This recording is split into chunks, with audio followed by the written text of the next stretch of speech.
वाह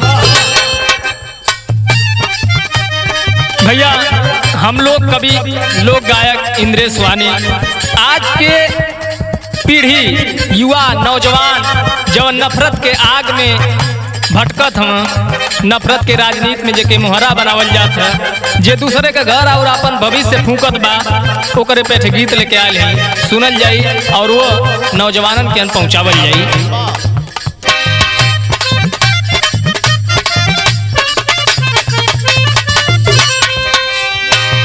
केतना बड़ाई करी उत्तर प्रदेश के,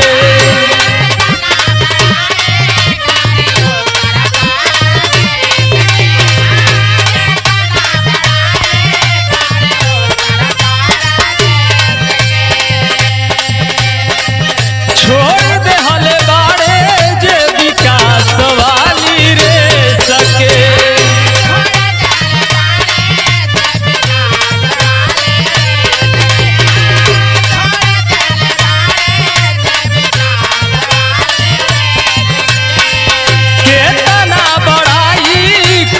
उत्तर प्रदेश के छोड़ दे हले बाड़े जे विकास वाली रे सके, बात काटे वाली सरकार हो गई,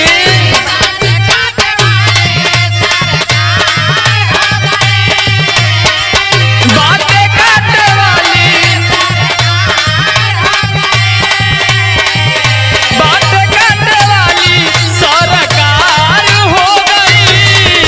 धर्म के नशा में अब देश के पूरा नौजवान हो गई,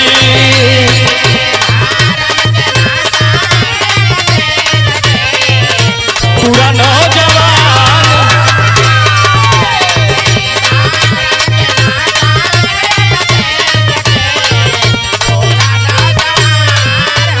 आजकल में धर्म कैसे नशा बा।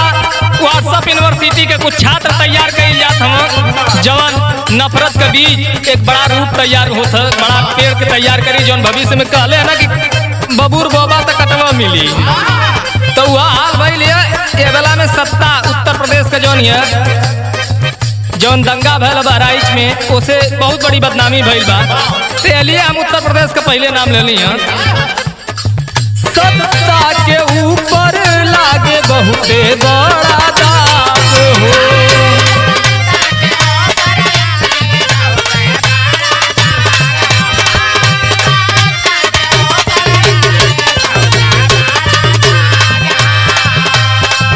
जब से बहराइच में लगावल गइल आग हो,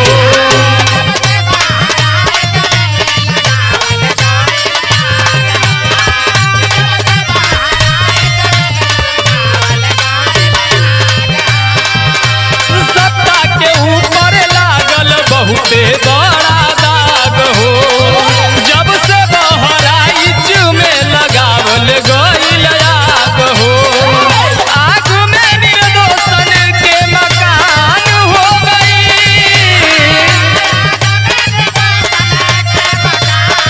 हो गई,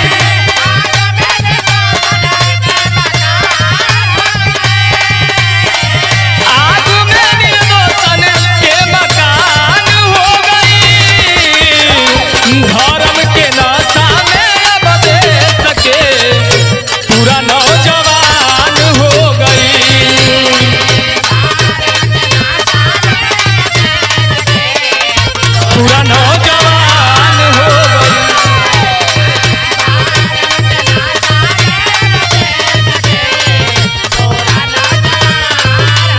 और जे धर्म का शिक्षा देता उनकर खुद का लड़का तो विदेश में पढ़त हवा, और गरीब जन जनता उनकर लड़का देश में धर्म खातिर लड़त हवा, उन्हें लोन पर है, खुद के बेटुआ उनकर पढ़ेलन विदेश में,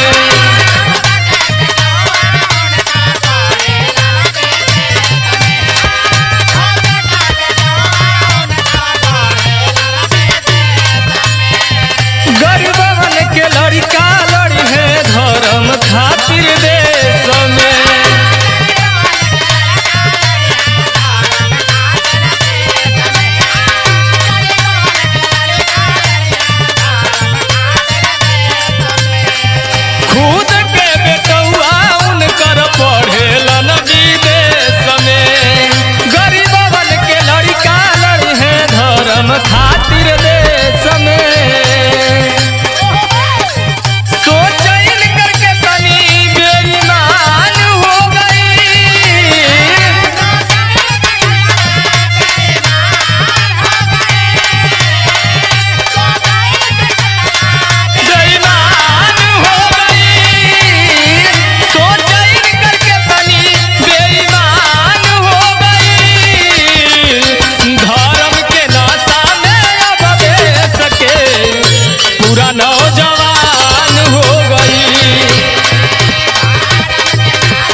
वीरताई देखा था जेके बॉर्डर पर भेज जा तो पसेना छूट जाई।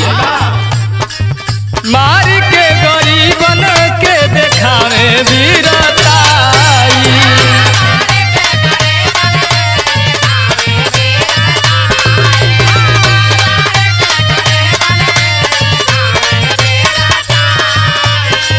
पुलिस के समहना दिल अगिया लगाई।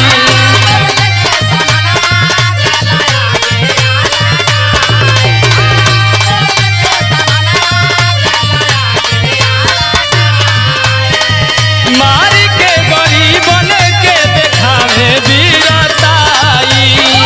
पुलिस के समहना दिल अगिया लगाई। केतना निर्दयिया इंसान हो गई।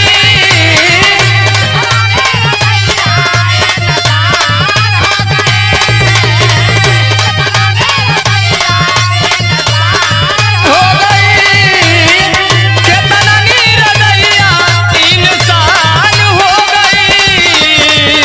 धर्म के नशा में अब देश के पूरा नौजवान हो गई।